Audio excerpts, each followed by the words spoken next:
Welcome to Nightlight. Step away from the mainstream and gather around as we enlighten the world and our realities and travel this cosmic journey we call life. Join us as we share with you and provide that beacon that can guide us all to a better way.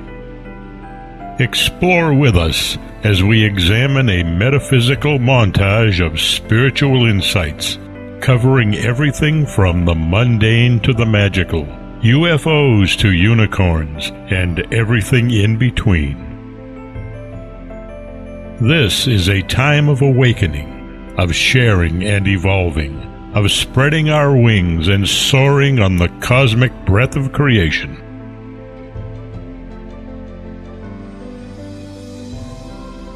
Come and join with other light-minded spirits as we weave our lights together to seek understanding, enlightenment, and, with a little luck, some wisdom. This is Nightlight, a reminder that you are never alone.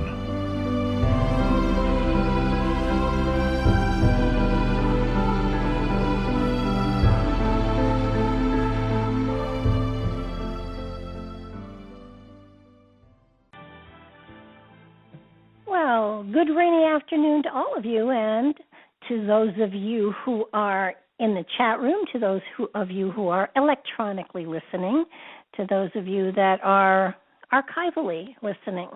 I'm glad you're all here. For those of you who know me, and most of you know me to a certain degree, you know that creativity is one of my nearest and dearest topics that I just absolutely adore. And so when I decided to do creativity for you guys, I really wanted to give you as much information as I could. I apologize. I got overwhelmed and I gave you a lot. However, all of it really, really has it's good material. There's great relevance. I truly believe that for the most part, people don't understand creativity. They think that it's a great artist or a great musician or someone who creates these amazing things out there, and they're an artist, so therefore they're creative, and what they do can be called creativity. And in a way that's true. But I think that most of us, myself included, often miss the real point. We speak of how we are a part of the infinite. We are a part of all of creation. Therefore, in and of ourselves, because of how we were created, every single one of us is infused with creativity. There are divine sparks. They're embedded in us at the time of our creation. And so we are a creation in and of ourselves, and therefore anything that we do becomes an act of creation as well. So that we are constantly in the we are constantly creating as we move through lives. Sorry about that. And so the importance of being a part of creation is that we are infused with the desire to create as well, and that everything we do, everything we say is of a creative nature. And it is up to us to take that wisdom, that amazing material that we brought through life and to bring it into this time within our reality, and to incorporate into that wisdom a part of ourselves that makes it worthy of this time, the time in which we serve, and to share it with others. Now, you all have heard me harp, and I harp a lot, and I don't apologize at all, but I do harp on the element of creativity being necessary for us to incorporate into our lives.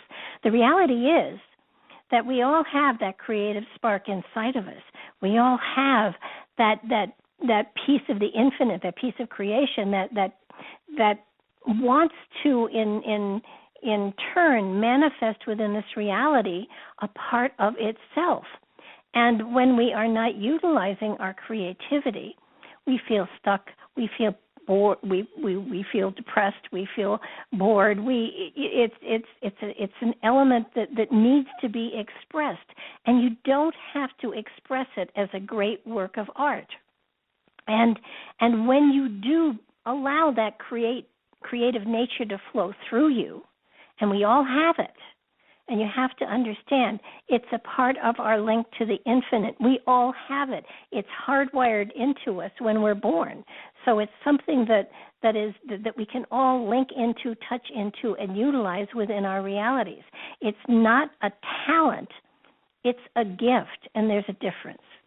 There are some people that bring forward from time mastership of some sort of another, whether it's music, whether it's literature, whether it's gardening, whether it's elocution. There are some that bring from past lifetime a talent that they aren't done with, and Mozart would be one of those. You see prodigies all over the place that have these incredible talents that flow through them, and you kind of look at it and you say, "My God, that's magical," and it's not. They have opened to what they carried within, and they are allowing it to flow into their reality. And I know that I gave you a lot of material, and for a lot of you, it's just a whole bunch of words, and it was interesting, but you can't relate to it. So the only way that I can think to explain this best to you is to give you my own personal experience, because frankly, I have never considered myself a creative person. I like to do a lot of things, but I have never described myself as a creative person, even though I understand the whole bit that I'm a part of creation and I have a link to creation inside of me. And from time to time, I say things that are very profound, and that's really cool. But up to a point about 40 years ago, I never felt that I was gifted or talented in any of the areas that I would have considered creative. I have no capacity to carry a tune, though I love to sing. And I was a member of a church choir for a number of years, and I loved it. The singing with a choir, hearing the music, not my part of it, of course, but hearing the music, it was uplifting, and I always came away from the practices and the services joyful and energized and excited.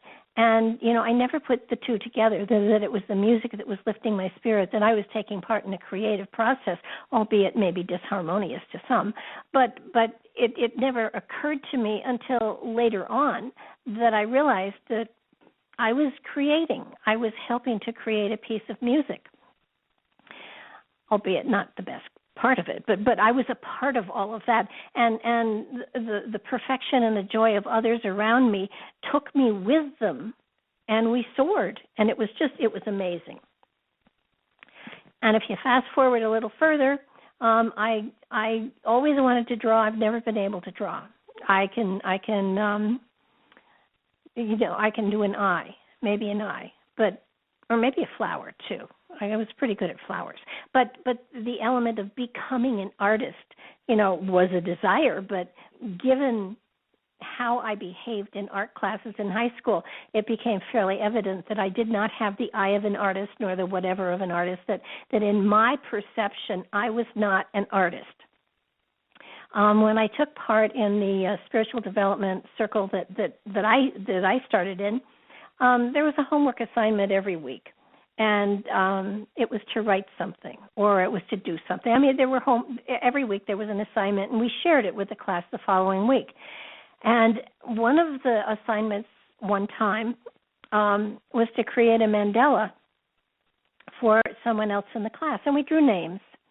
And it was sort of like, okay, let me see what a mandala is. And it had been explained to us that it was a representation of a whole, whether it was the world or whether it was an aspect or whether it was a person. It was a circular, usually, representation of an energy.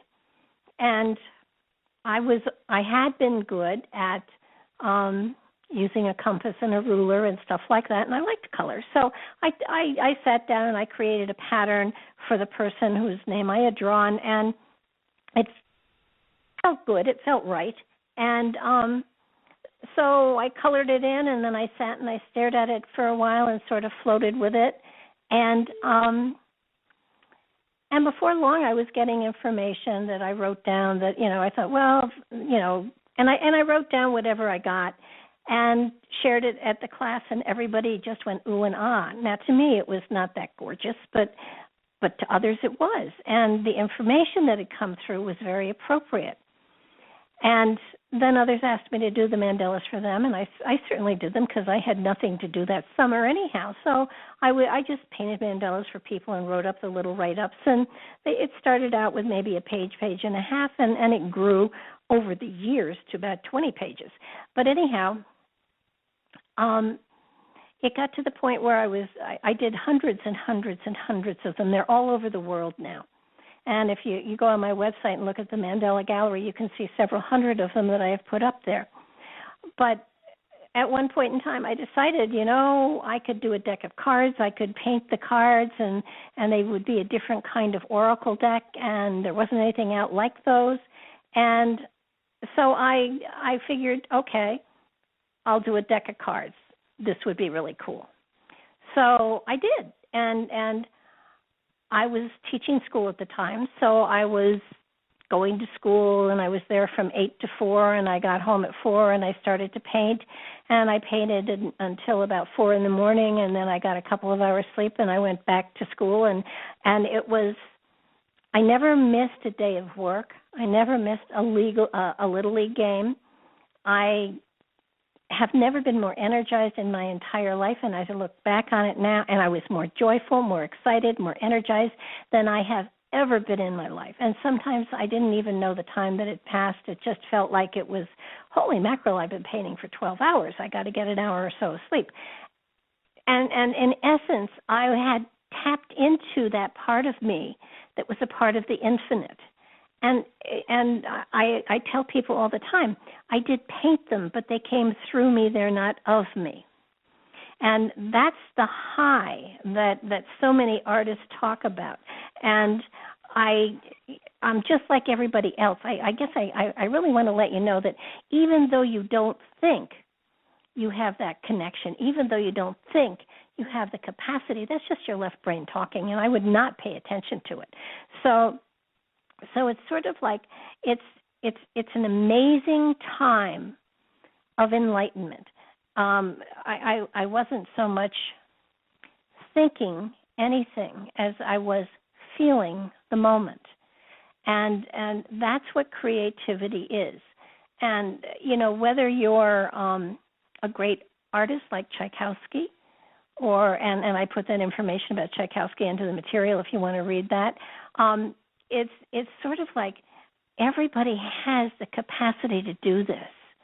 It's just that we have been programmed by our environment and our culture and our teachers and our parents who really mean well.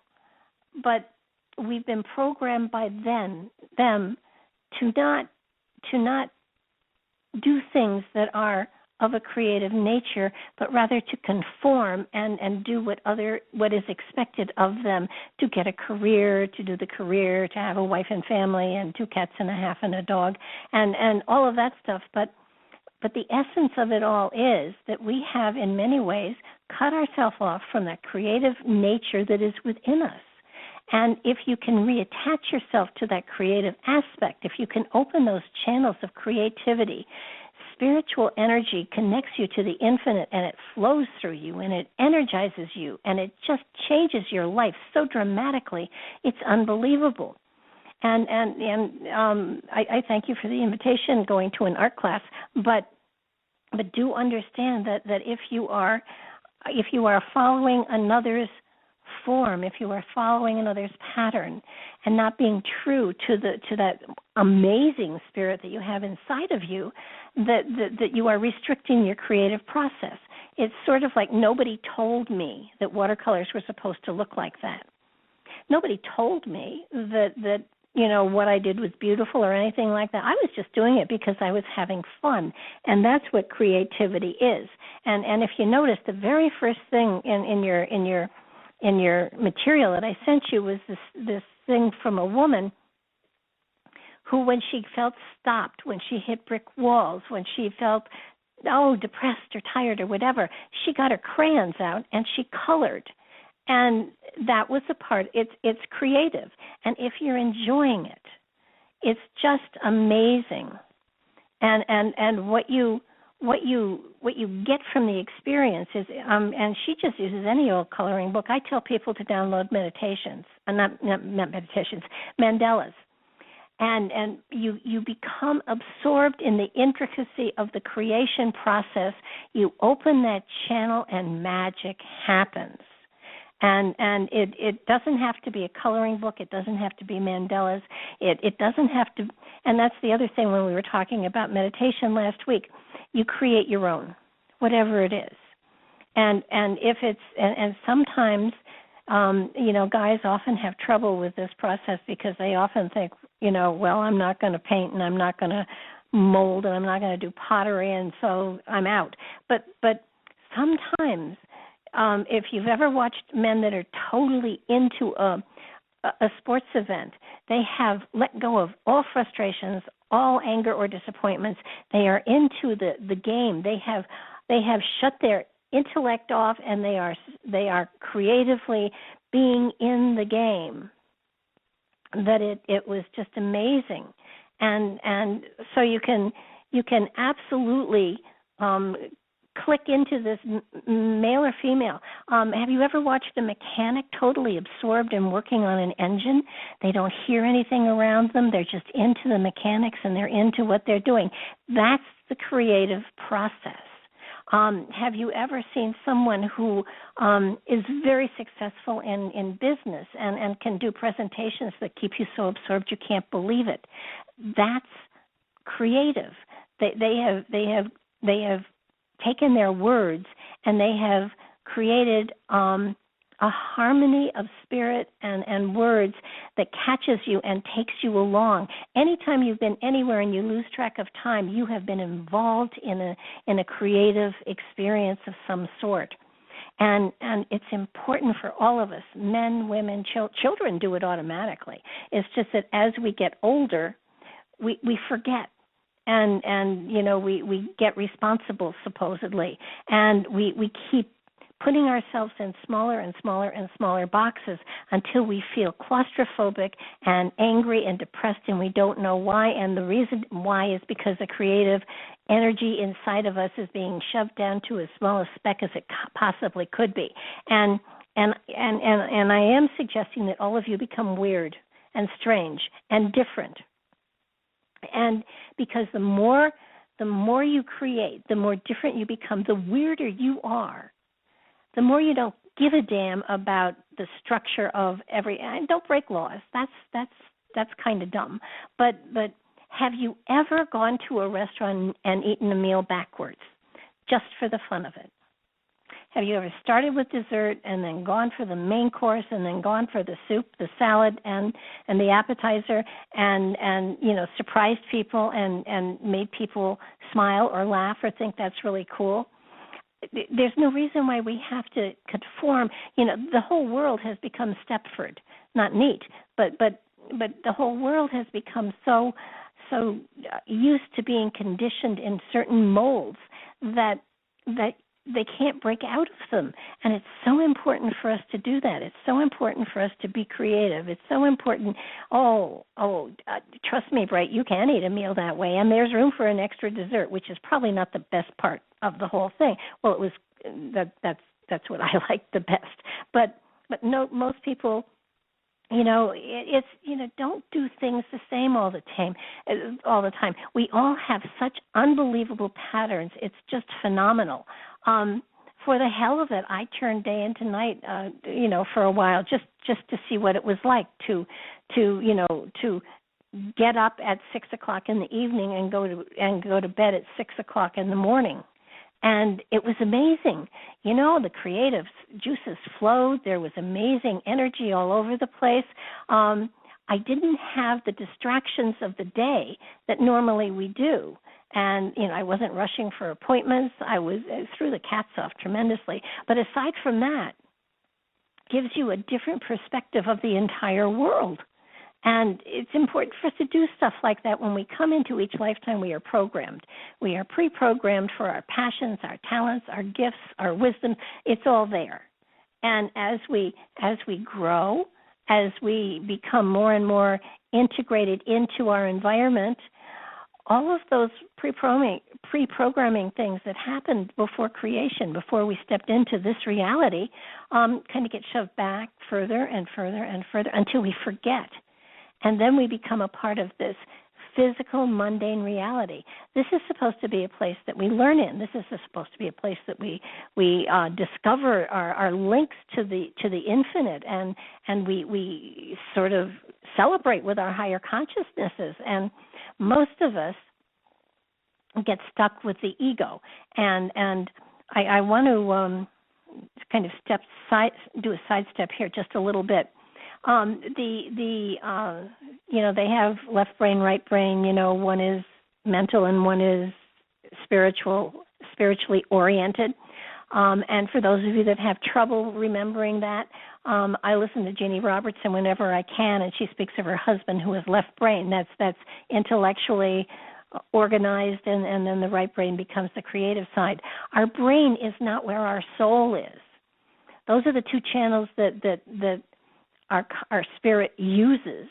And part of our spirit does have the left brain, does use the left brain channel. But the rest of it, the biggest part of it, 90% of it, is in the right brain, the creative side, and it's just waiting for us to open to those aspects that are carried within that part of our spirit and be able to open the channels into the physical reality so we can start to grow and to evolve and to expand. And it's an amazing, amazing experience. So, there are a couple of you in the chat room. And for those of you in the chat room, I would love if you could share with me what are the creative things that you do. Just type it in. You don't have to call in. I'd like to know what you do as a creative process because everybody has different things. I like to, obviously I like to draw and I like to write, but I have a garden and I work in the garden on a regular basis. I have my pets. Okay, here's poetry coming up here. There are, I love flea markets. I love to go and touch things that are really, really old and see if I can figure out where they came from. I love to look at rap songs. Great. It's a great hobby. I mean, your hobby can be a creative process. It should be a creative process. It should be something that you can do and lose time in. And if it's something, writing and knitting, you don't have to be good. So long as you love it, that's the great thing. Paint, doodle, draw, color, write, crafts. Yes, so. And it's important that you look for and find ways that you can tap. The minute you are involved in something that you're having fun with, you don't have to be good. I taught a lady to knit once, and I am a good knitter.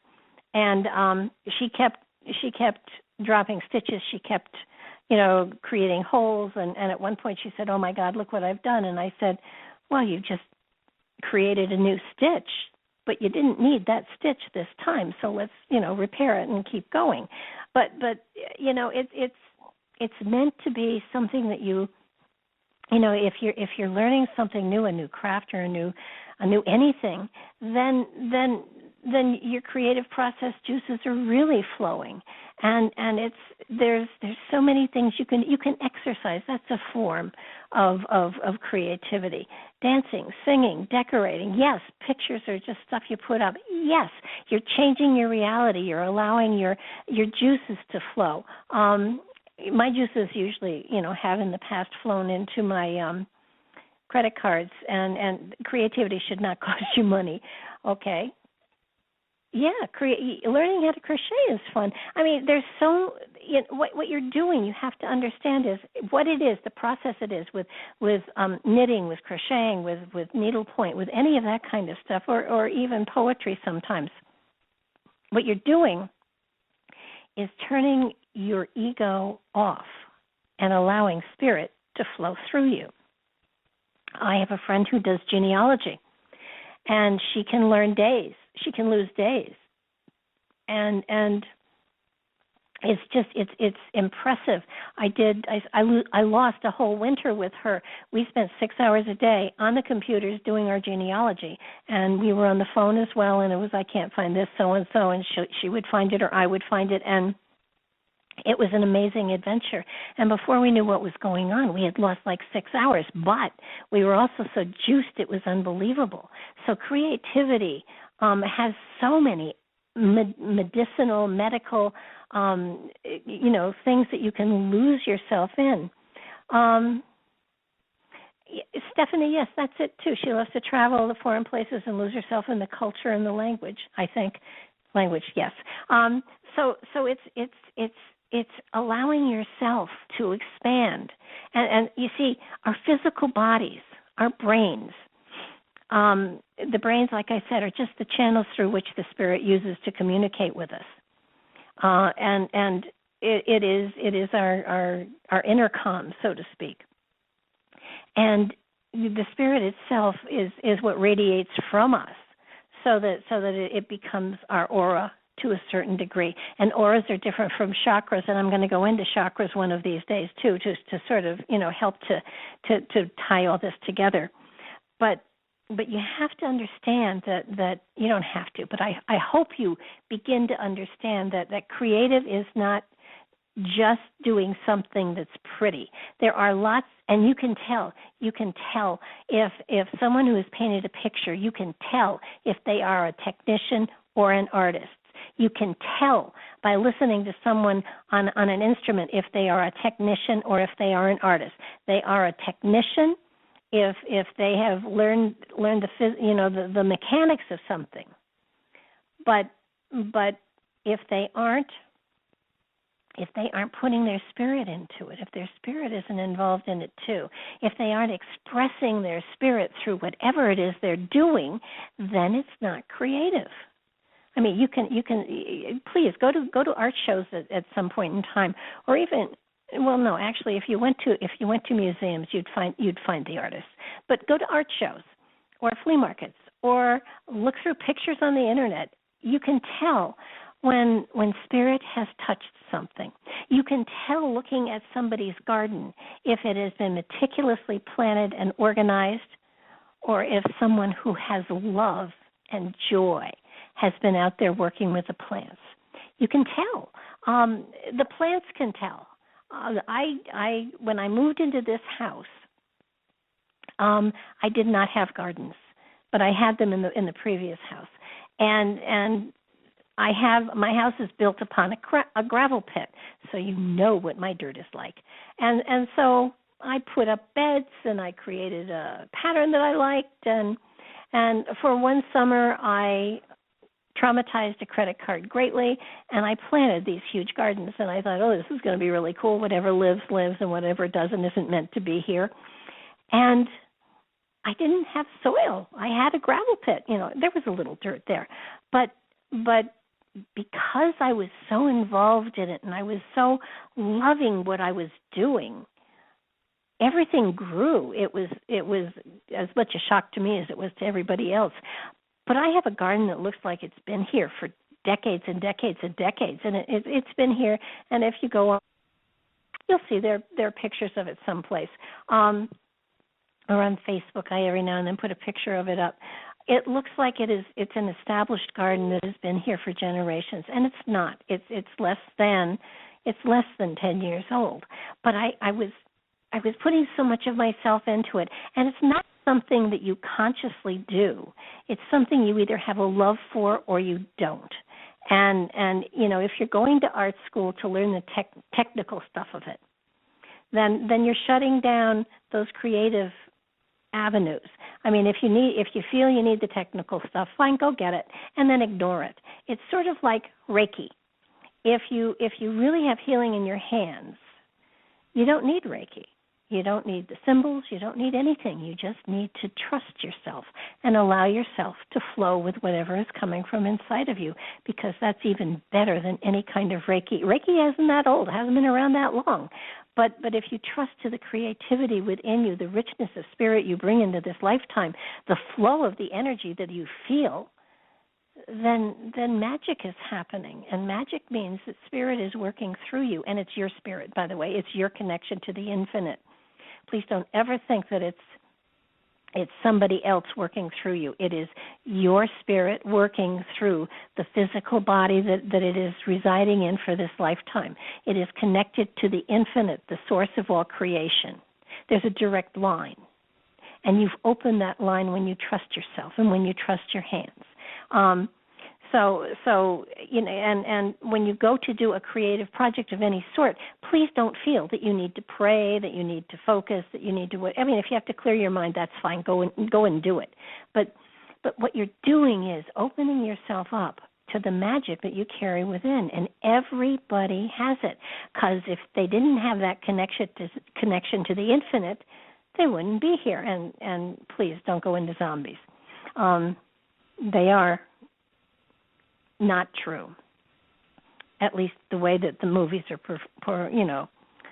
portraying them.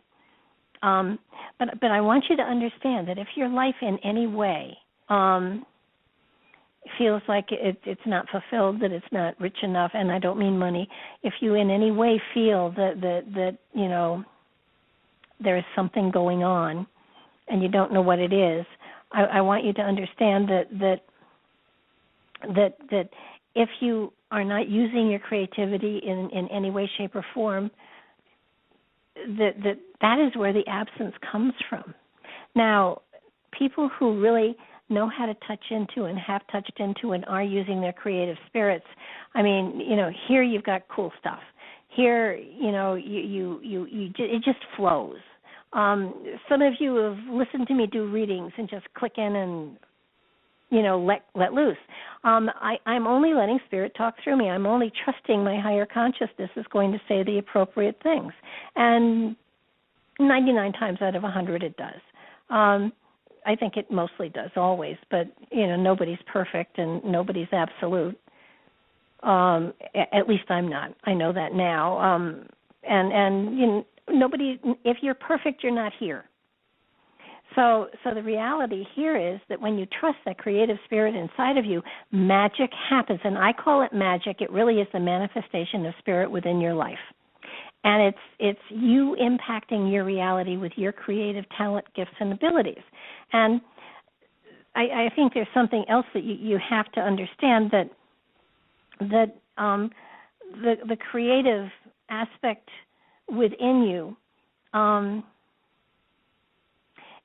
there are highs and there are lows to it. There are days when it's just not there, and you go through the dark night of the soul, and you feel like, oh my God, what's wrong? But that's part of trusting the creative energy of knowing that it's there and reaching for it and allowing it to manifest within yourself. How do you get to the point of trusting yourself? One of the things about what I do, I have learned that there are things that I know, and there are things that I think. And the things that I think come from my mental, my ego, my left brain. The things that I know, I have no certificate for. And yet I know them, and I know them to the very, very bottom of my heart, my soul, my spirit. And those are the things I trust. And you don't be ridiculous with it, but you get to a point where you just and when you get to that point, trust it. Start and work in itty bitty steps. Don't feel that please don't jump off tall buildings at a single bound. That you're going to crash and burn. But understand that we have a limitless amount of divine spiritual energy within us, and it's something that is absolutely necessary for us to connect to on a spiritual journey. I promise you, anybody on a spiritual journey has that amount, that touch, that connection to the spirit within them, and they may not have really recognized it or seen it, but I can feel when I click in. I know when I click in. It's almost like, okay, here we go.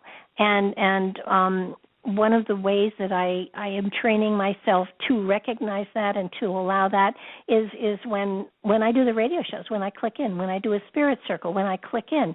I know that the minute that I stop and think, I have brought my whole perception down to the mundane reality. If you hear, in my opinion only, please only understand, I'm just in my opinion. In my opinion, when a psychic or someone who is trying to read someone or anything like that, if they're saying "I think" a lot, then they are trying to intellectually give a reading. If they're, I feel this and I feel that, and I know that this is yada yada yada. If I sit here and I look at somebody and I'm feeling butterflies and I'm feeling rainbows and I'm feeling waterfalls, and that takes me to a past life, and that just sets me off, and I don't stop and think. Now, when you're driving the car, you have to think, but when you're connecting yourself to someone else's energy through their voice, through their name, through some sort of whatever connection you choose to do, there is that you take a deep breath and you let it rip. And, you've heard the let it rip readings. There's no thought involved in that.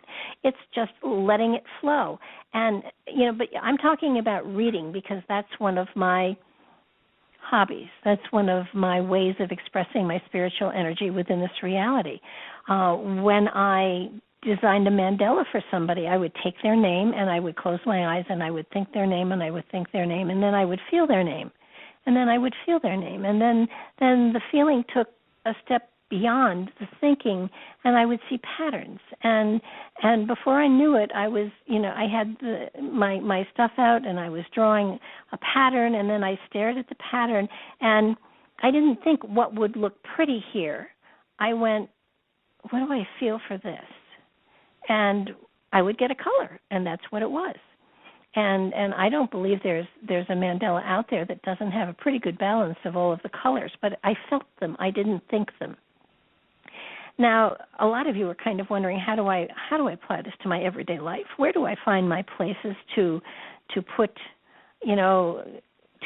creativity? And one of the phrases I found in one of the things that I've pulled together for you, by the way, I'm having a lot of fun with this. It isn't just art. It's your very essence. It's your way of life. Chew on that. It's your very essence. It's your way of life. Creativity is not so much an art form as it is an expression of the spiritual within you. So it's not a pretty painting or a sculpture or even something that is written. It is, in essence, it is how are you expressing yourself within your reality. And you can tell people who are of a creative nature by how they dress, by how they talk. And if what you want to do is unlock that part of you, take a look at how you're dressing, how you are expressing yourself within your reality. One of the fun things with chakras is that every chakra has a different level of consciousness connected to it. So with every chakra, there's a different vocabulary you use depending on which chakra you are expressing through. Throat chakra would be one of extreme creative things like comparing something to a painting or a work of art or something like that. Well, root chakra, you would be describing things in survival mode, so that you would be saying it makes a good this or that or whatever. And when we do the chakras, we will talk about those different levels of consciousness.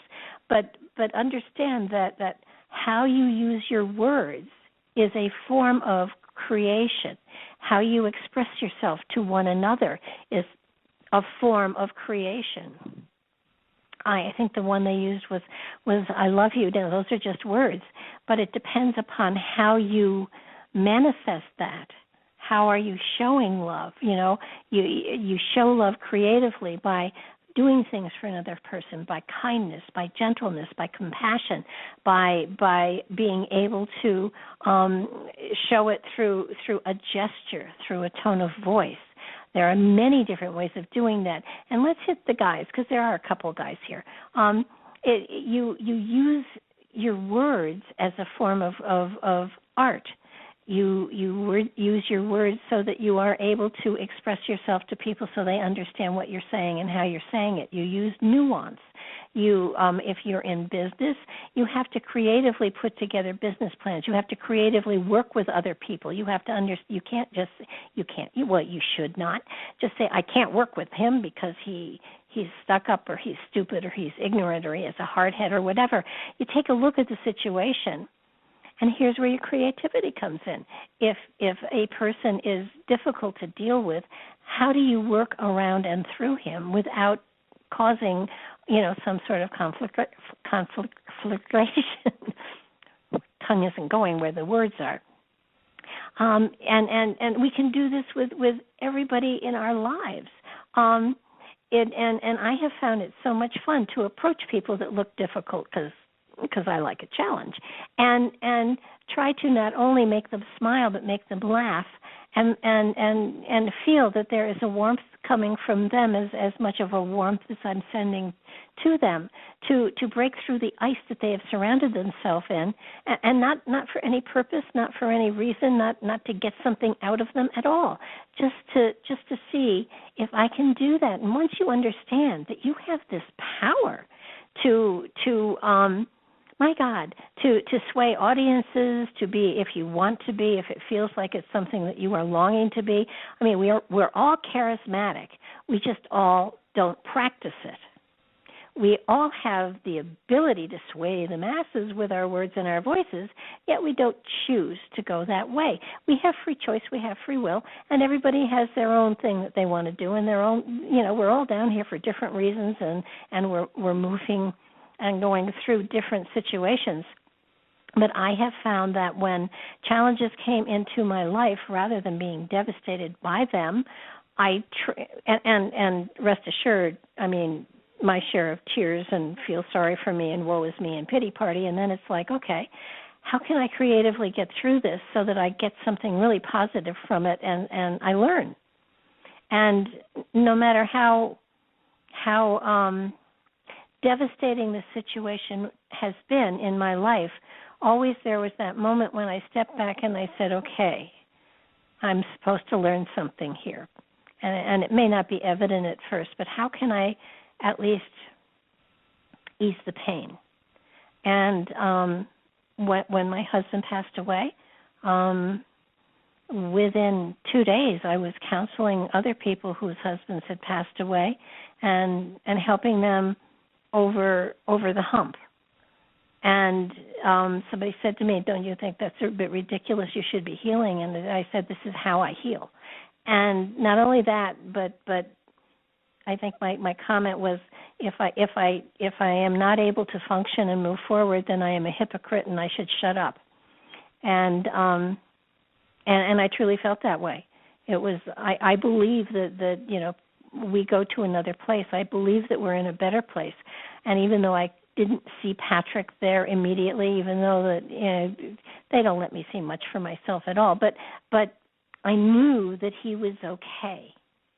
And I knew that he was out of pain. And so if I felt any sorrow or tears, it was because, damn, I thought that was going to be for a longer period of time. And yes, there was sadness there, but there also is the fact that I must have a lot more to do because I'm still here. And if that's the case, because he knew his job was done, if that's the case, then let me find it, let me have fun with it, let me enjoy it.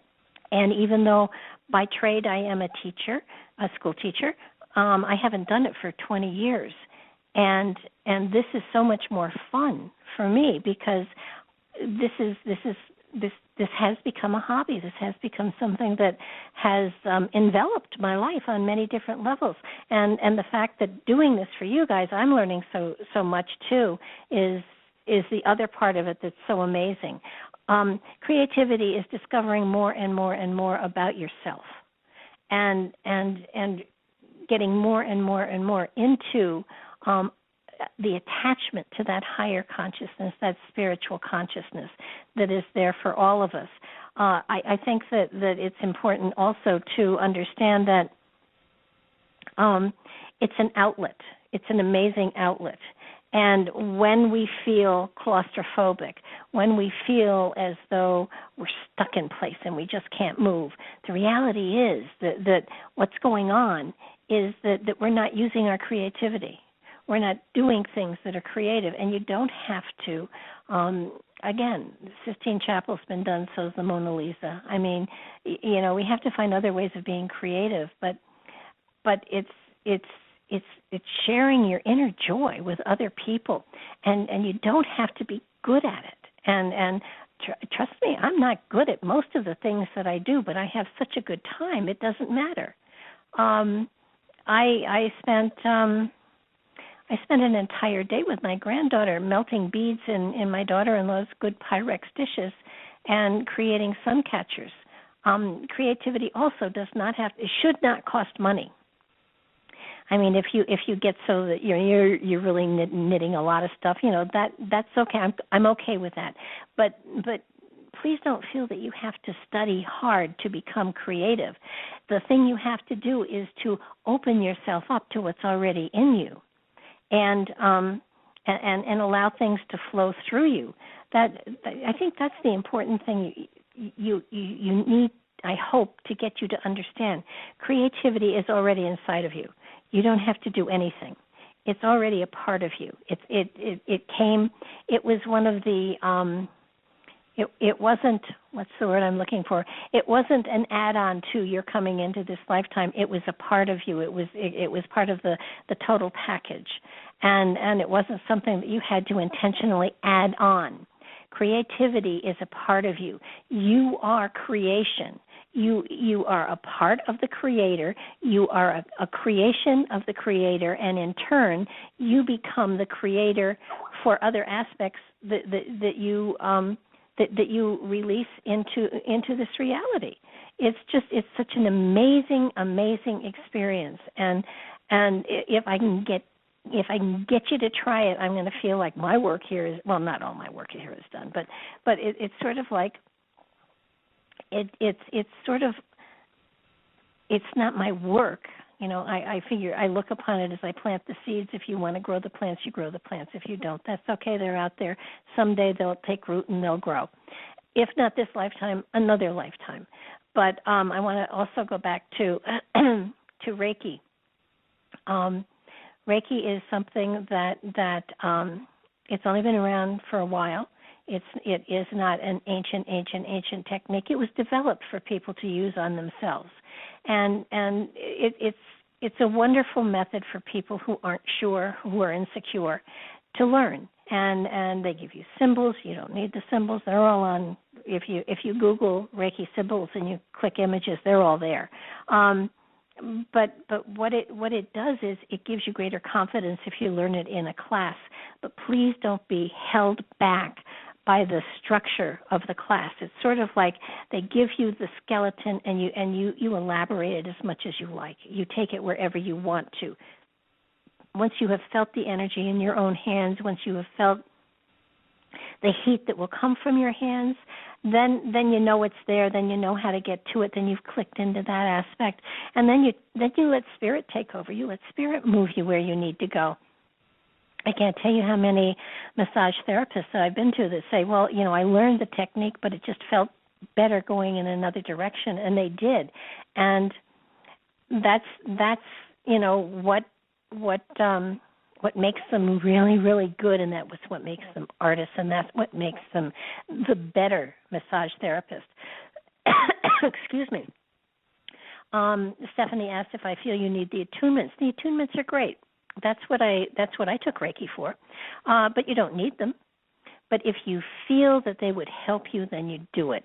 I took all 3 levels of Reiki because I wanted the attunements, and so I went through the whole thing, and I found the attunements, because what they do is they open awareness, or they help you to open the awareness, or in many ways, because somebody is doing an attunement on you, you know something is happening, and you relax and allow something to open that was there all along.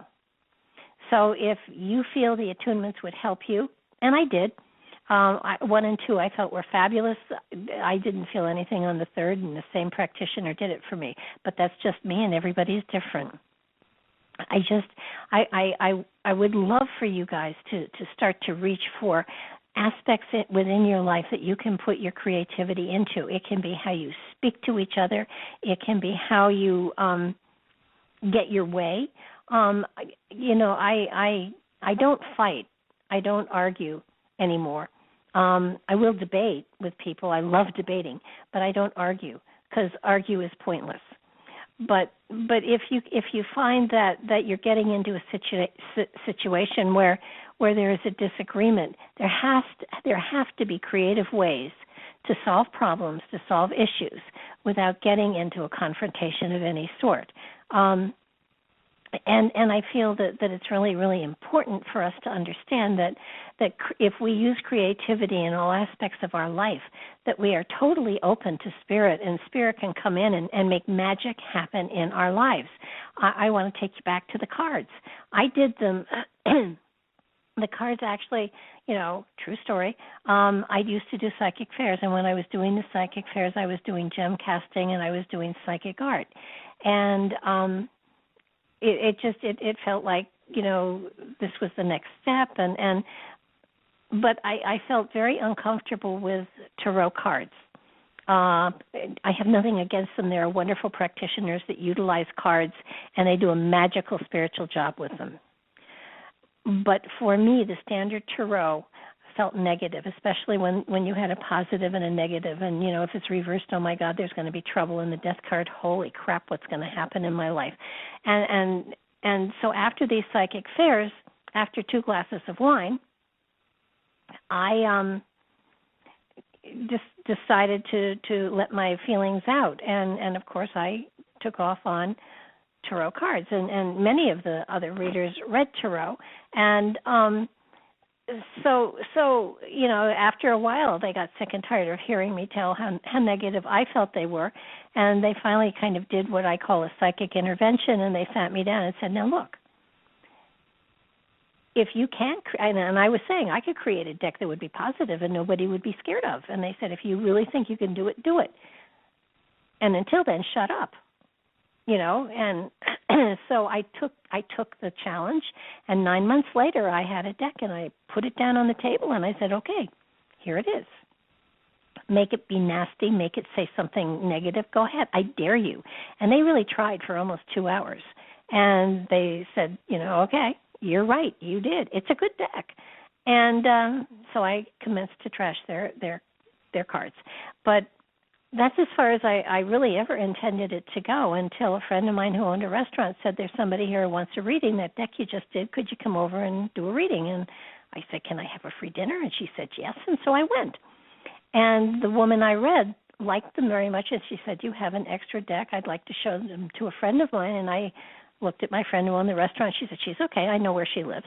And so I gave her the other deck. And the president of U.S. Games, who publishes a lot of the tarot decks now, called me and said he wanted to publish the deck.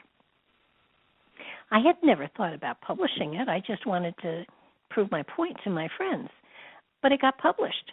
And that was 1991. And though they are no longer published, they still open doors for me. I have yet to get off the tail of the flight that the deck takes. I said I think they're ahead of their time. They're a sleeper. They aren't going to be published. They aren't going to be popular for maybe 10 years, 20 years, and that is the case. People are discovering them now. I get calls from all over the world about the deck, and it was just nothing that I ever expected to happen, because I just, did something creative for the fun of it, and it had a life of its own, and it took off. And I think that's what happens with a lot of creation and creative things. If you really are letting things out of yourself, if you are just putting them out there and letting go of them, letting them fly, utilizing your creativity, for your fun and enjoyment, and seeing how many people it touches, and it expands not only your awareness but their awareness too. And it's a process that is just so joyful, it's unbelievable.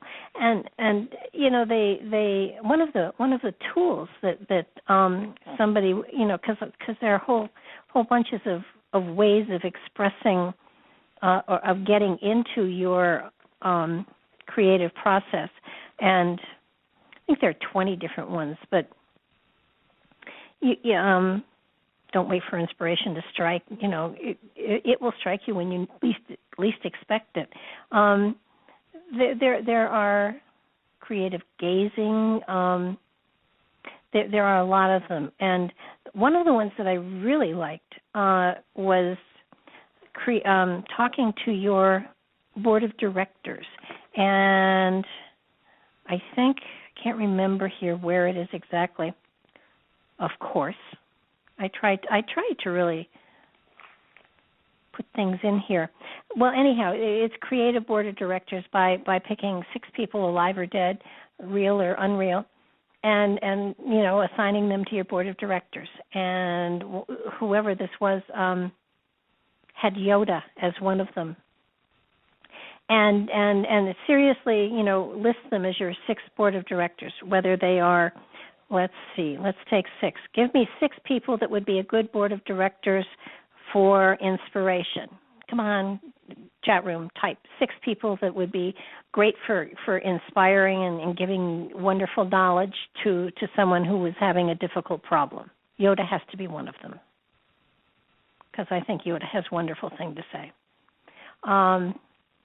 Who is inspiring? Who, if you needed, advice or whatever, would you go to?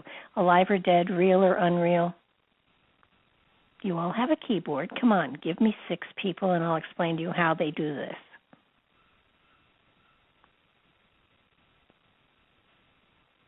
I can't believe you people can't think of one person. Yoda is one. Okay, Gandhi. Oh, Phyllis Diller, great one. Jesus, great. Buddha. Okay. Mother Teresa.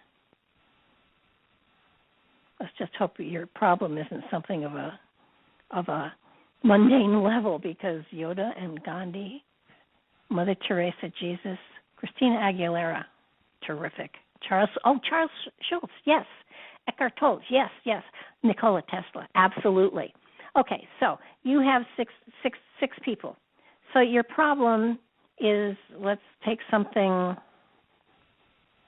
not relationship oriented or love related, but let's say you have a problem about creating new additional income for yourself, and you're going to sit here and you're going to take each of these names individually, and you're going to stare at the name. And you're going to sort of resonate to the name, and you're going to take that question, you're going to become that name, and you're going to give the answer to the question. You're going to write it down. And you're going to find that the more and more and more you do this, you will find that the answers that you get, that you write down, are those that would have come from these different individuals. And it will give you greater creative insight as to how to deal with the problem at hand. And I've done this, and it's just amazing. Now, please understand that you are not going to be tuning into the spirit of those people.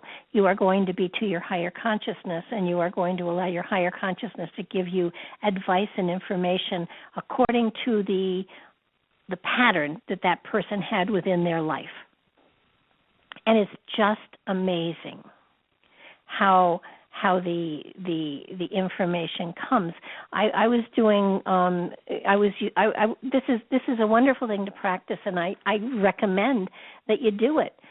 Get your board of directors together and kind of make sure that you resonate to all of them, and then start asking questions, simple questions, not world whatever. But I remember I was having trouble with someone at one point in time. It was a male, and he was an administrator, and I had my my list of my board of directors, and I was going down and through them, and you know, I was getting pretty good advice from Yoda, and I had people like Yoda on the list, but I also had some very earthy people, and I'm not sure I can say what they said. I'll clean it up a lot. This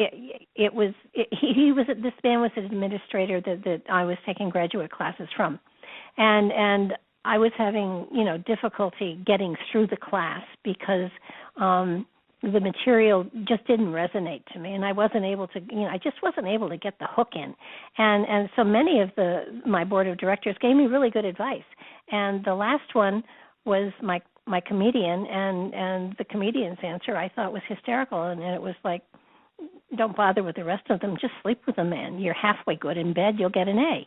And it was kind of, it broke my I did not do that, by the way, but it sort of broke the my anxiety. It broke the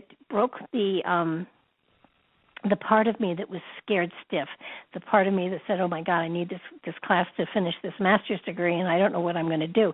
I mean, the other 5 gave me good advice. My comedian gave me a comic release to be able to flow more easily into the good advice that the others had given me. And it does work. It absolutely does work. It's something that all of us can use if we choose to. It means that what you're doing is you're tapping into your higher consciousness. Your higher consciousness, your link with the infinite, becomes each and every one of them. But you're getting the information, the advice from different perspectives as you write it down, coming from the energy, the consciousness, the way that they would express some of their stuff. And it's an amazing way to deal with some of the things that come up in life, to deal with some of the people that come up in life.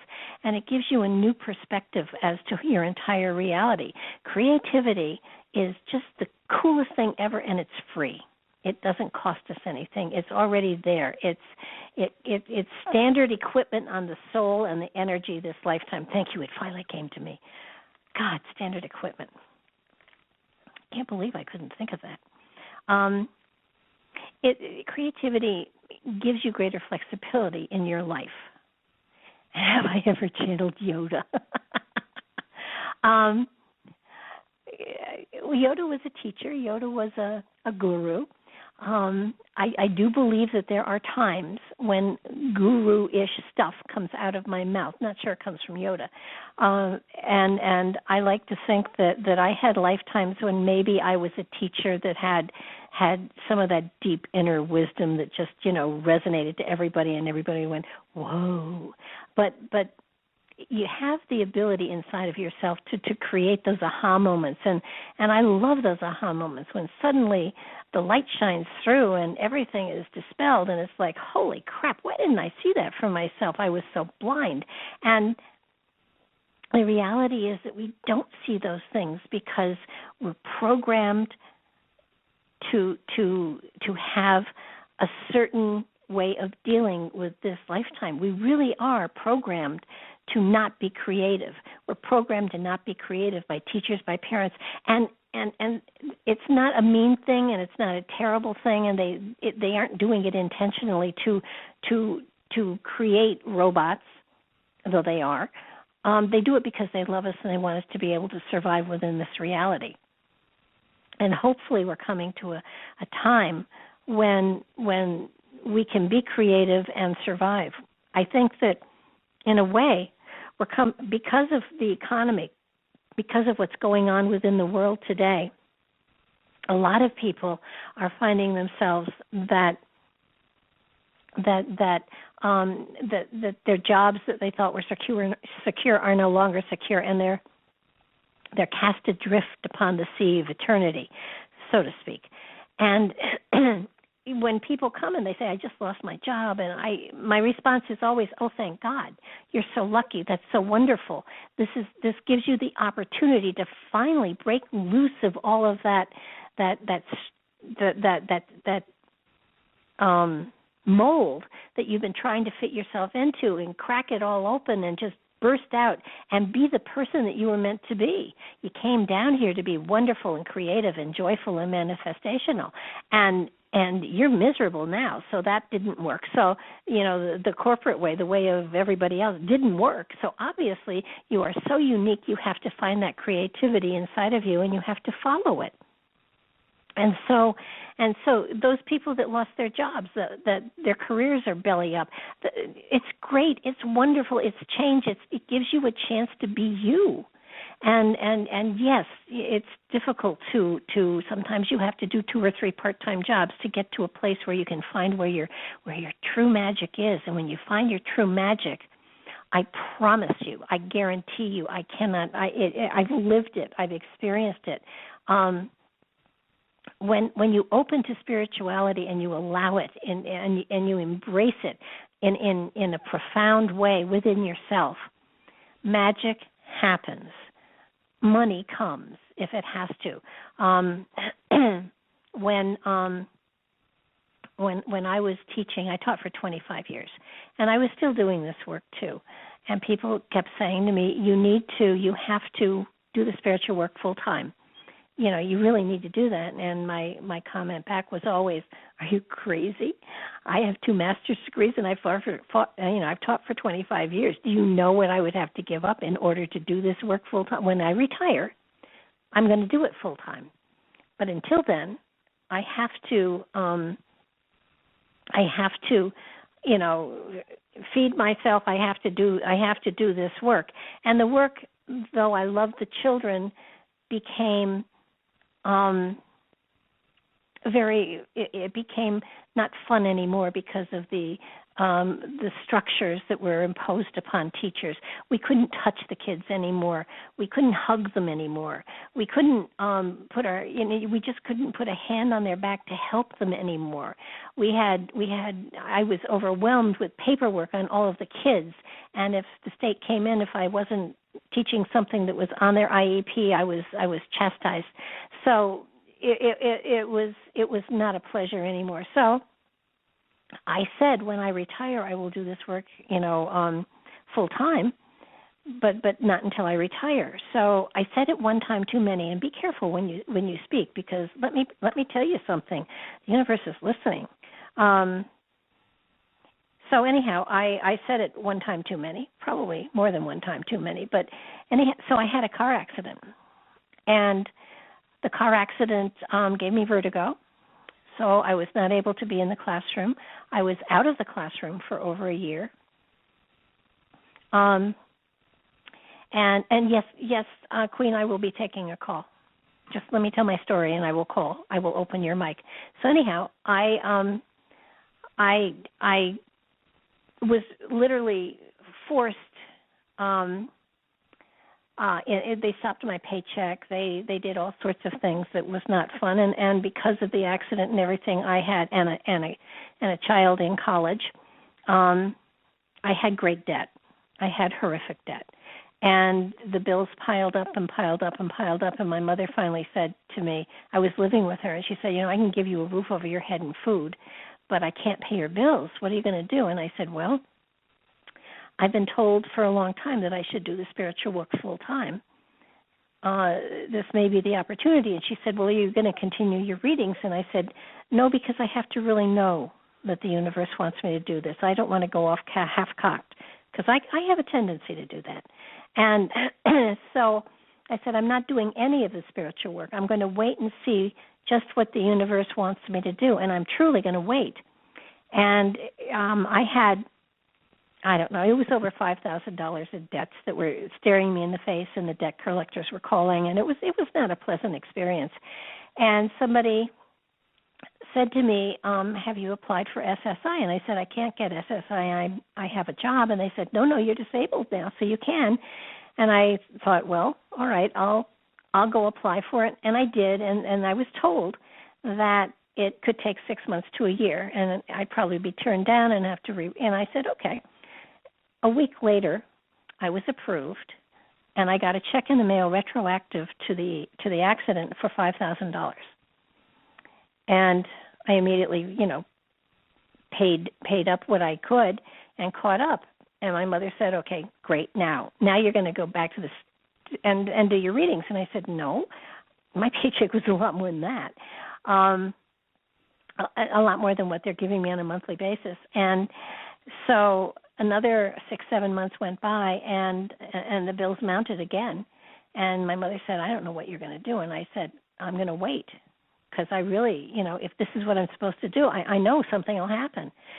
And I got a call from the school system, and it was a woman who did disability insurance, and she said, you signed up for disability insurance, you've never claimed on it. And I said, well, I only made one payment. I didn't think I was really eligible. And she said, absolutely. And she put the form in, and a week later, I got a check for $5,000, which took everybody off my back again. And my mother said finally, okay, now, are you going to do the spiritual stuff? And I said, no, because it still isn't what I was earning. And I just don't feel that it's, no, I'm not. And because I don't feel I should live on it, and I would be pushed to live on it, and I don't feel that's appropriate. And another 4 months went by, and the school system forced me into early retirement. And I was still in my 40s, so that was really early retirement. And I was overwhelmed by it, and there was a package they gave me. They gave me the medical. They just didn't want me to be able to sit out for more than 2 years. I had the sick days, but they didn't want me to do that, so they forced me into retirement, and it was nasty. So anyhow, when the paperwork was all said and done, I got another check for $5,000, which took everybody off my back again. And between my pension, my SSI, and my insurance, if you added all 3 checks that came in each month together, they were to the dollar the exact amount of money I got on the last paycheck I got. And I looked at my mother and I said, now I start to work spiritually, and I never looked back. But it was a matter of trusting, believing, and knowing. Now, I trusted and I believed. I wasn't sure I knew, but I did know that if Spirit really wanted me in this direction, Spirit was going to make it happen, and it did. So that when you really trust that Spirit, that amazing Spirit you have inside of you, magic happens. Okay, Queen has been waiting patiently. Hi, Queen. How are you doing today? I'm all right. This is my nap time, but I wanted to call you because I wanted to call you, and I'm happy I did. How are you? Fabulous. Oh, I love to hear that. and this is right up my life vibration, creativity. I don't know whether you know, you probably do know, I'm an artisan and a living, working artisan, craft being, and I am immersed in the creative vibration, and I am blessed to have creative people around me in the artistic world, in the craft world, in the metaphysical world, in the healing world. It's such a wonderful vibration. And you were speaking of those who are technicians and those who are truly artisans and crafts beings. And there is a distinct difference. I have done and will do some more in the future, shows, art shows, and I've gotten to meet some really, really masterful creators. But you can tell, you can feel from their work, from my perspective, and it's not always those who are appear to be technically proficient who are the ones who I am drawn to, because it's the ones who put their spirit. They feel their creations, and they burst. They're not like a potter, for example. They're not creating, what do they call it? I can't think of the words. But when they're mass-produced, they're not mass-producing things. And it also has a power of who you attract, how you attract people, the different people that come to you because of the energies that you put out there. I was thinking about just today, working on my writing, I had connected with, and I can't think of her name, I think it's J.K., anyway, the one who wrote Harry Potter, because I realized J.K. Rowling. Yes. If I'm going to have a mentor, she would be the one, because she, I didn't realize this, but she has made $1 billion writing. She's the highest paid author of period. And so I was just doing what you were saying in terms of Think and Grow Rich. Napoleon Hill called it your mastermind group, tapping into that energy. And you spoke of going to the museums and you would find the true artists. I disagree with that, because I've gone into museums and laughed from my perspective at some of the stuff that gets to be hung in a museum, because it's up to the curators how they feel and where they're coming from, and what gets into a museum. And with that said, I have the opportunity twice in the next month and a half to be presenting my art at museums. So, there's an oxymoron there, or a paradox. It's the same museum that I've laughed at some of the work that they've had in it. Yeah. So, take it for whatever it's worth. I also have had the honor and privilege of working with the young throughout the years, and as being an art teacher through various mediums. And I say the word medium because that is what it is. You are a medium. You're channeling the energies, and you're doing a figure eight. I'm doing a figure eight with myself and the students. And I've never had any child I have not been able to leave and then feeling accomplished with what they have done. And this is a natural gift that just flows through me. I have no formal training. I've worked with the very young. I haven't worked with the very, very, very old, but I've taught at universities. I've taught in private schools. I've taught in after-school programs. I've taught in all kind of arenas that one would think that you would have to have a degree for, a piece of paper. Even it got to a point where truthfully, I can only think of one place that I wrote a resume for. The rest of them, it just flowed in and it flowed out. Yeah. And the one place I wrote a resume for, it was like, we had so many problems. They had the nerve to ask me for a resume. They had so many issues. It was like, it's funny now in retrospect. But the creative arts, in terms of everything that you do, it does flow into your life, and it should flow. As you said, the way you live, the way you speak, the way you think, the way you dress. I have been honored, humbly saying this, but when I walk through a crowd, and particularly at an art show where people are art conscious, to have been called a living work of art, and that's just like, it makes me feel so good because of the way I put my clothing together, the way I don't look like everybody else in the midst of it, and even when I am around persons who might have who might wear a lot of jewelry, for example. The pieces that I wear are unique pieces, and that's like such an accomplishment to be able to do that, because I enjoy putting together the colors, putting together the garments, making the garments, and so on and so forth. And that's music. The music you listen to has a lot to do with your artistic expression and the impact that it has on your home. So that's pretty much it. But I wanted to come by just because I wanted to come by and support you. And when I heard it was, creativity, I said, well, that's me. She's calling me out. And like I said, it's my nap time, but I wanted to come by and spend a little time with you.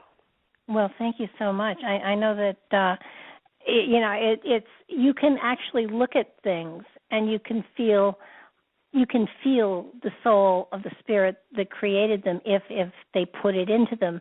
And what I love is in our we have a pizza place here, and we have the post office, and both of them are connected to classrooms in the local school system. And the children's artwork, especially, you can see their emotions, on paper. It's profound, and I just have always, I love when you can feel something, whether it's from a piece of music, whether it's from a piece of art, whether it's from I remember reading a book once and just being angry that there was nobody there because the person who was writing the book had a love affair with words, and it was magnificent. And you want to share it with someone. You want to say, holy cow, look at this, listen to this. And you know that there was spirit involved in creating that. And when you touch things like that, you tingle inside. You recognize it. There's something in there, and it's a part of you saying, we can do that. We can do that. We can, just give us a chance. Roll up your sleeves. Let us play. And it's just amazing. And for those of you who are going to get boxes of crayons, by the way, and go color and get rid of the black, the brown, the gray, get rid of the ugly colors. Just use the brilliant ones, the vibrant ones, because those are the vibrancies that are within you. And you get rid of the ugly colors. And if you really love black, you have to use it. Go ahead. But it's there's something about and I think men don't understand that creativity has nothing to do with art. Art is just one of the ways that creativity is expressed. But life is creation. Life is something that we are in the process of creating a lifetime, a journey this lifetime. We're the creators of it, and we have free will. Yes? I agree. We are art. We are living art, and we are creating every aspect of what we're getting. What you see is what you've thought about. The energy that you put into it, and you look around you. You need a reminder. Your sky is different every day. The landscape for you it changes. It changes miraculously every day. Like now, your leaves are turning colors. You're getting a beautiful, colorful, leaf presentation, and other times of the year, many things are happening. Soon the wind is going to come through and change the whole landscape in terms of, making the trees bare. Yeah, we are. I totally agree.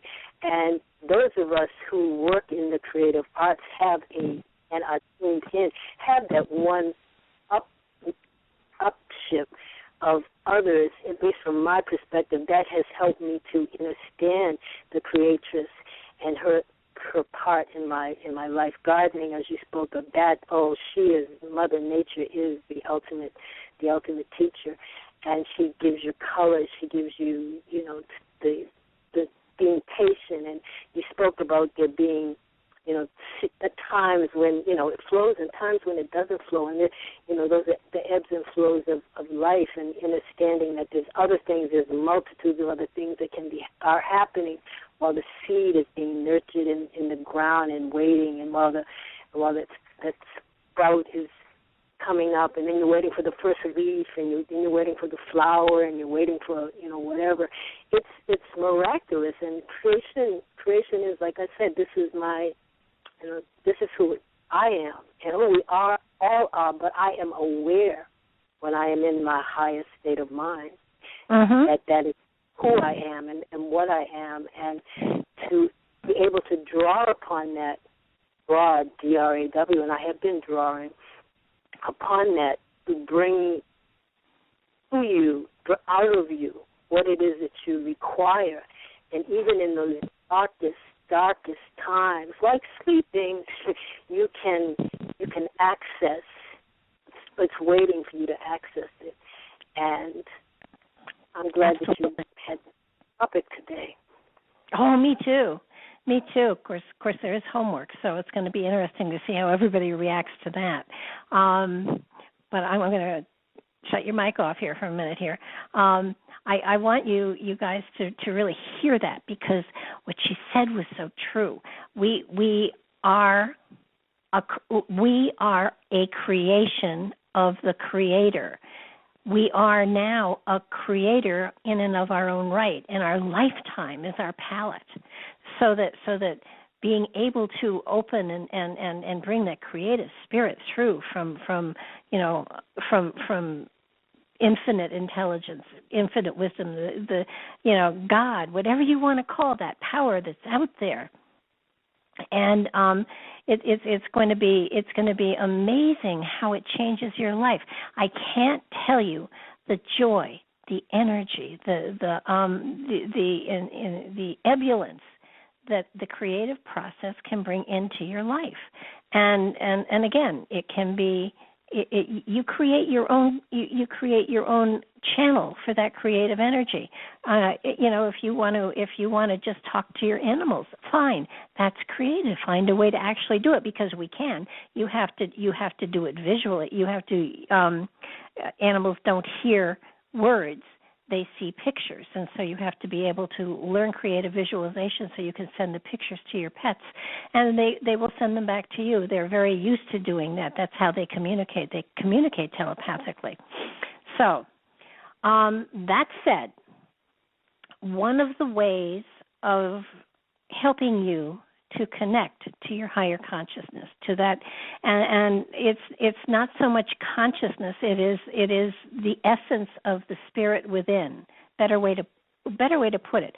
It is the essence of the spirit within. It's that part of your spirit that you can't speak to and rationalize with. It's that part of your spirit that is a part of creation that is magical. And what happens is that it's hard to tap into that part. I've talked about the bridge from the consciousness to the higher consciousness. And a bridge that I have found tremendously useful is channeling. And everybody is capable of this. Another word for the channeling process is stream of consciousness writing. And it's it's an amazing way to learn to click in to that aspect of yourself that is there, but you're afraid to reach for. So there is a homework assignment. And what I've done is I have emailed to each of you an explanation of what we're going to be doing. And I'm going to go over it now with you so you can actually hear me explain it. One of the ways of tapping into higher consciousness, to the spirit within, to that essence of the Creator that we carry within us, is to sort of get beyond the ego. And what I've done is I've sent you a list of 20 titles, and here's the homework assignment. And you don't have to do it. But if you choose not to do it, I want you to sit down with yourself and ask why. And really ask deeply. Don't just, I don't feel like it. That doesn't count. What you're going to do is take a topic. You're going to focus on it. You don't have to meditate on it. You don't pray to it. This process is a natural process. It's not a religious experience. It's a natural process. When we're children, when we're babies, we can tap into that part of ourselves all the time.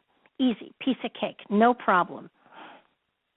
So what I've done is I've sent you titles, and they're titles that are easy to flow with. And I want you to take a title, pick one of the 20, and you're just going to focus on it, and you're going to start to write. And if you're thinking about whatever you're doing, that's fine. I want you to write on that topic until you think, here's the underlined word, until you think you have no more to say. And then you have to keep going. You have to keep writing. And what you're going to when you are sure you're finished, then you're going to put it in an email and send it to me. And I am going to go through it, and I am going to highlight what came from the ego and what came from the spirit. And I've done this with tons of people. This is a form of channeling. It clicks you into your higher consciousness in the easiest way I know of. And the only stumbling block is the ego, because the ego every now and then decides that it can be the higher consciousness better than the higher consciousness can be, and these are spiritual topics. So you will find sometimes when the ego is really involved, you start right off with, oh, child of spirit, oh, mystic of the stars, yours is a wonder, of yada yada yada, and it's. Yeah, yes, there is a distinction between automatic writing and channeling, and I'll get to that in just a second. So anyhow, you're going to send it to me. I'm going to highlight it, and I'm going to send it back to you, and then you're going to pick another one of the titles. And sometimes I'll send you back to the same one, and sometimes you'll pick another one. And when you're done with the 20, I can send you another 20. And no, you can't color. This is real homework, yes. And so. You don't have to do it, but if you want to attach to that spirit inside of you, this, I guarantee, will do it. It may take a little bit of time, but it does do it, because sooner or later you bore the ego to death and spirit takes over. And, because the topics they're not, intellectually, you can create a pretty good essay on all these topics. They're great topics, but you're thinking. And that's not what I'm looking for. I'm looking for you to absolutely, just wear out the thinking part so that spirit comes in and flows. And with most people, when I do this with them, their first couple things, they come back totally yellow, and it's like, pick another topic. We'll come back to this one later. And as soon as you get into the place where no, it's not a red marker. It will be yellow for the intellect, and it'll be pink for the spirit. So there is no red. And do not worry don't bother sending stuff through spell check. I don't care. I stink at spelling too. Don't bother about punctuation. I'm looking and listening for the intellect getting bored so that the spirit takes over. And once you've got that, then you can connect to your higher consciousness at will, and you'll know it's your higher consciousness, because lots of times we need to have somebody say, this is profound, but this is from your intellect. Between automatic writing and channeling. Automatic writing is when your hand just kind of goes, and you're not even thinking about what it's writing. It just kind of goes. But this is stream of consciousness. This is channeling, and you go stream of consciousness into channeling. It's very much like, and now I date myself horribly, if you've probably seen pictures in the old history books about pumps and how they would drill the well and they would put the pump up at the front yard, and you'd have to go out and you'd have to prime the pump, and you'd have to pump and pump and pump. If a pump has not been used in a very long time, you can pump it until the cows come home just about, and nothing comes out. And so you kind of pour a little bit of water. What I'm doing is priming you. And once the water is in there, you pump and you pump and you pump, and sooner or later,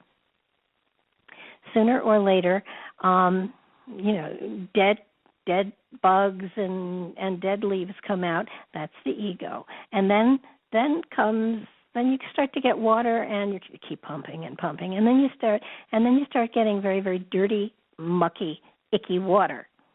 Again, ego.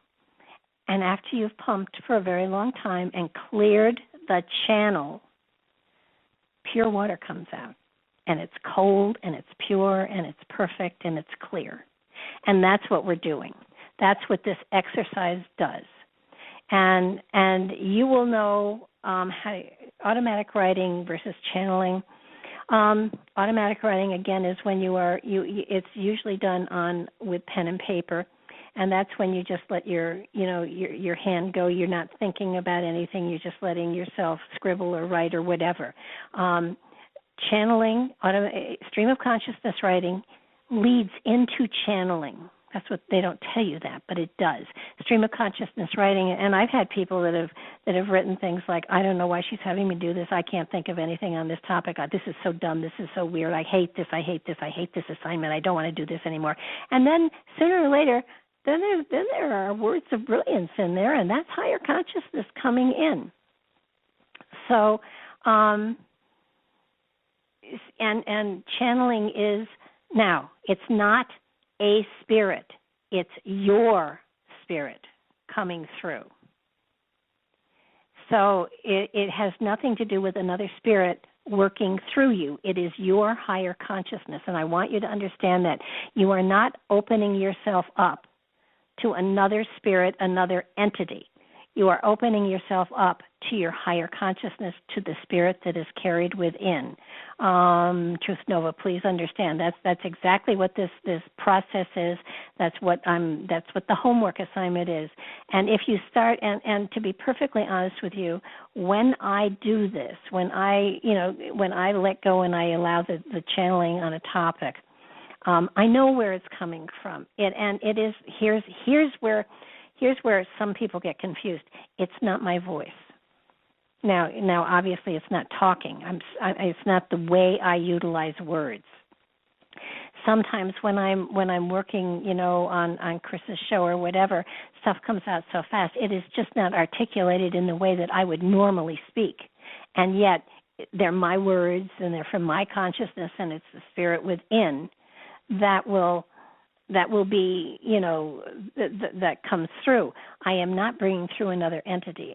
Somebody once asked me if I had a master, and the only master I have in my life is Master Charge. So if it's our spirit, when do we connect to a spirit master angel? Excuse me, Cheryl, you are a spirit master angel. Excuse me. So, excuse me, down the wrong way. It's our spirit. You are a master teacher. You are an angel. You're talking to yourself.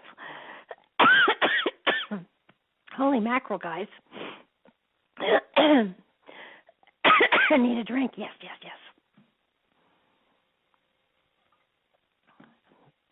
So,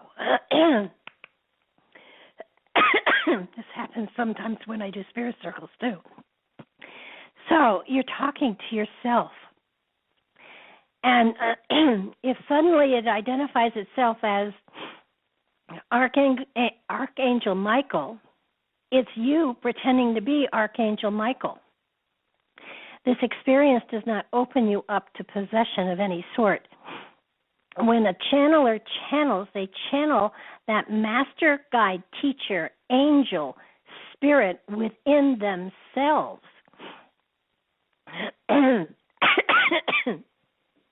So, that was a good question, though. It's the spirit within you, and I've sent it all to all of you, so check your emails when we get off. So understand, you're not talking to a disincarnate spirit. You're talking to the spirit that is you. You're talking to the essence of perfection, the connection to the infinite that is you. You're talking the wisdom, the magic, the strength, and the power that has come from the infinite itself. That's what you're connecting to. You don't want to talk to somebody else. Talk to yourself. That's where the pure magic for you comes from. Yes, there is a dual connection in the World Channel. So I want to be real clear that you understand that you are not opening yourself up to another entity. Very, very, sometimes sometimes when I'm channeling, and if you read some of the stuff I have on the website, it comes from an ancient, feels like it's coming from an ancient source, but we are ancient. Sometimes it speaks, sometimes the stuff that I write comes from, it has different voices, but it's all from me. So please understand that you are not opening yourself up for another entity to come in. And if you start writing that way, that be your ego. It is often hard for people to accept the realization that they are a perfect spirit. It feels and it impresses people so much more if they say, I channel Archangel Michael. No, you don't. You channel a level of consciousness that comes from that level of evolution. Okay, so do I have an idea how long it will take for our ego to leave our writing? Sometimes it's days and weeks. Sometimes it happens real fast. And sometimes even when I'm writing and I suddenly stop myself and I look at what I've written and I realize it's good stuff, but it came from my head. It didn't come from my heart. So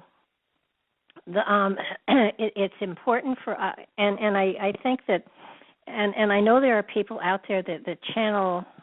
Oh God, you know, there's J.Z. Knight who channels Ramsa. There's a gal that channels Seth. There's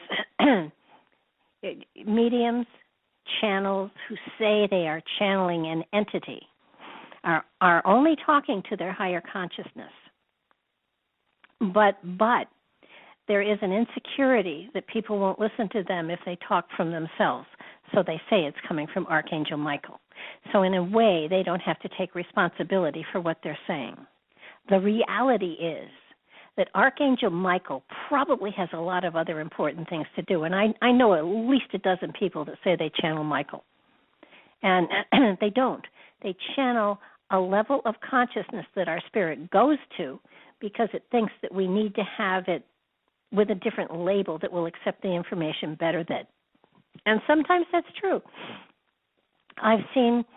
You don't see a lot of trance channels anymore. And the reason you don't is because there was a time when humanity, people needed to have a show to accept what the information was that was being given. You know, and that's not the case today. Today, people are so much more aware of spiritual energy and spirits and all that stuff. Mediums say they channel spirits. And they do. They channel their own. And their own has infinite wisdom. And their own has all of the wisdom of all of eternity.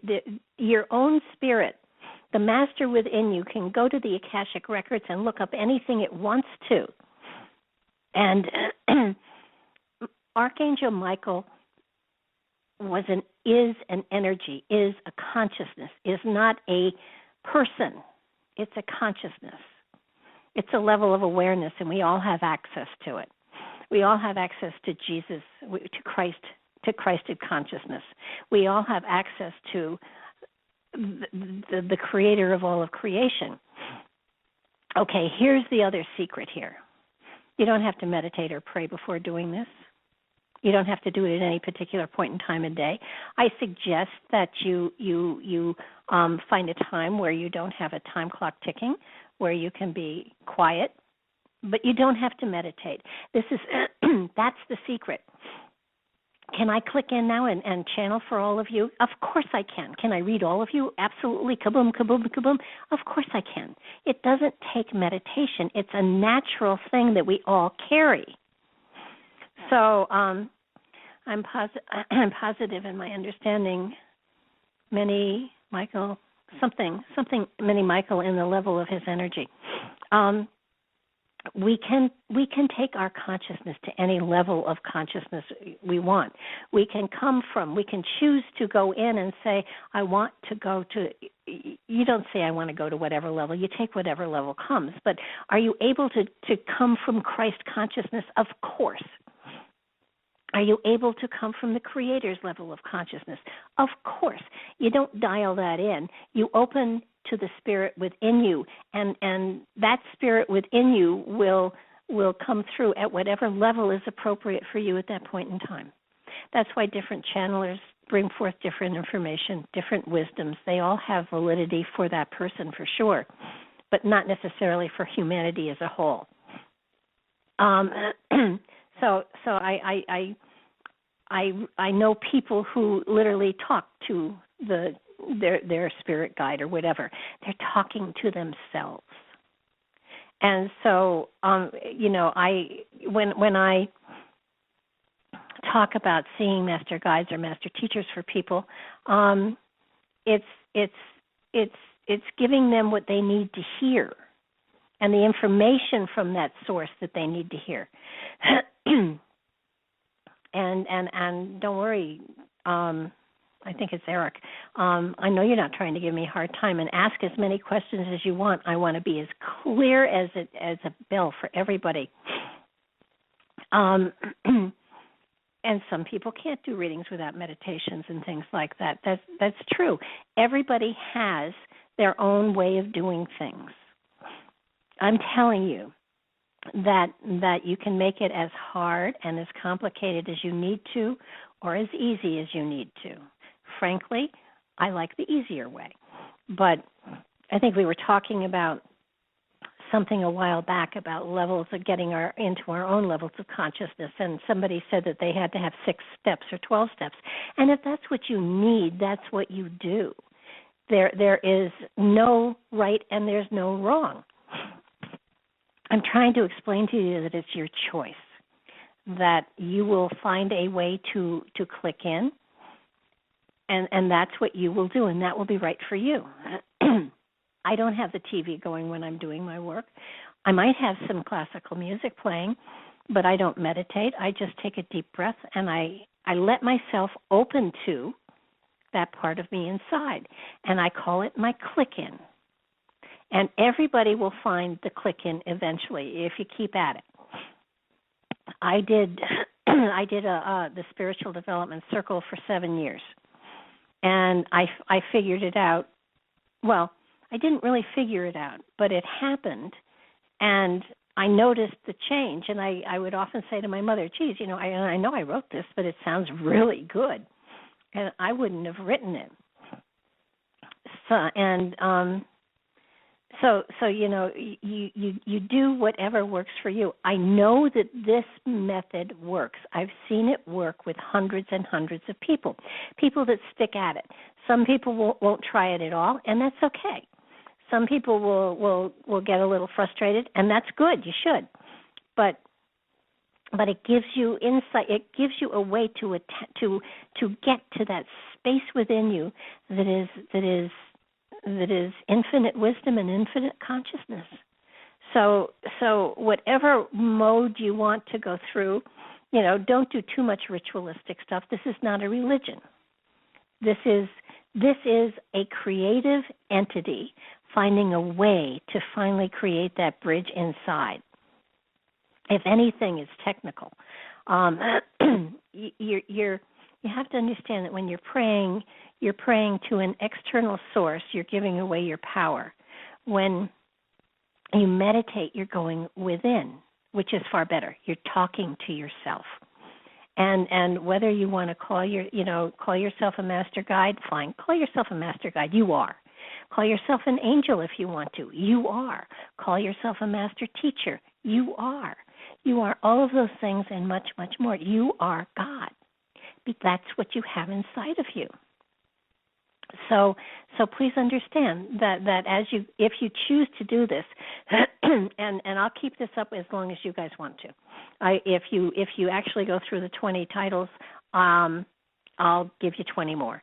I have no problem with that at all. And it's a wonderful experience. And what's really cool is if you are a writer and you have a writer's block, this is a fabulous way to get through the writer's block.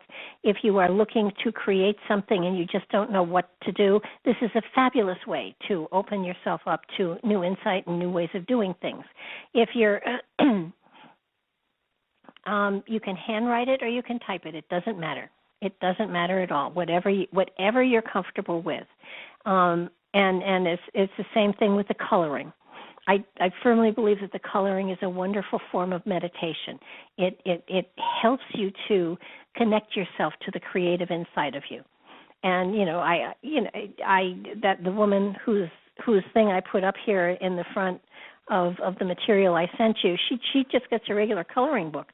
I liked coloring mandalas. If you like coloring flowers, there are flowers online you can run off and you can color. And it's just a magical experience. Will you be frustrated? I hope so. But once you get frustrated, then you know where the ego is and you know how to shove it back. I've written some beautiful stuff from my ego that wasn't worth a damn. It was beautifully written, it was articulate, and it had no soul. And then poetry. I do not write poetry. I can't rhyme worth a damn. But there's a book of poetry called Whispers of Spiritual Wisdoms that is poetry that came through when I was doing channeling for the people that I was doing mandalas for.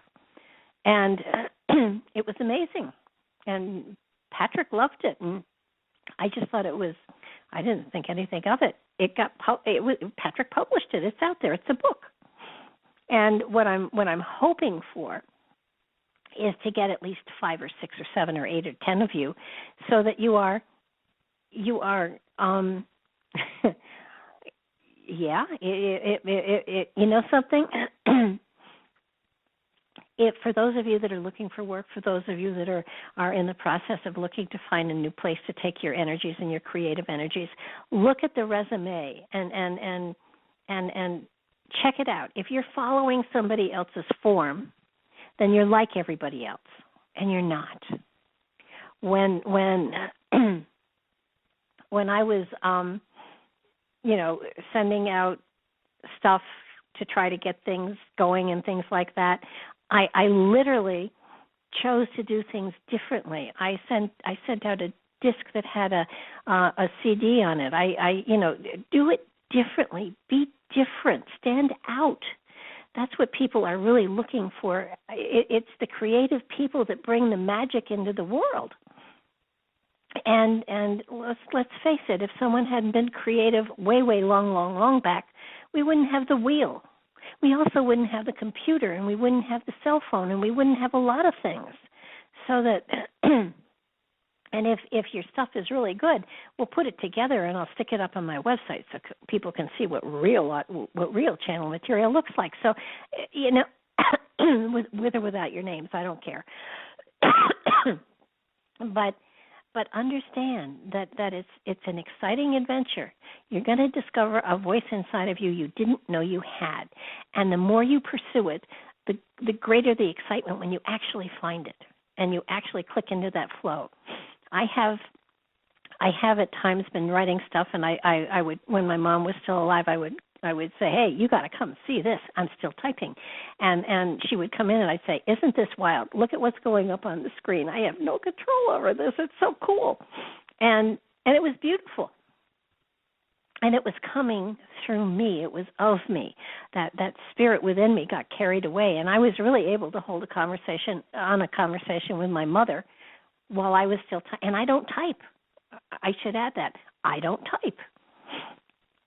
So it's an exciting adventure, and I invite you all to pursue that adventure with me. So it's in your emails. Take a look at it. If you have questions, email me, call me. I'll talk you through it. I'll walk you through it. And as long as you want to play with this process, I will continue it with you. It took a whole summer for one guy to break through his writer's block, and then he wrote 4 books. So it's an absolutely amazingly wonderful thing. It should be fun. You should laugh over it. You should have fun with it. If you get something back that is all yellow, just know you're just like everybody else, and me. So that said, I am 3 minutes out here. I thought it was time you guys went to work. Since you aren't talking to me, at least you can, learn how to channel and do stream of consciousness writing, because this is supposed to be a spirit development group, and I can't think of a better way than to connect you with the teacher you carry within. And again, if you choose to not do it, that's fine. There's no time limit on this. There's no length of time to it. I will hang in there as long as you guys want to send me stuff. And you're going to be amazed at what comes up. And I can send you titles, cows come home. So don't think you're ever going to get an in to my titles. And understand that this is important. This attaches you, this connects you, this creates the bridge for you to touch into that higher consciousness that I've been talking about for so damn long. And it will help you to sort of create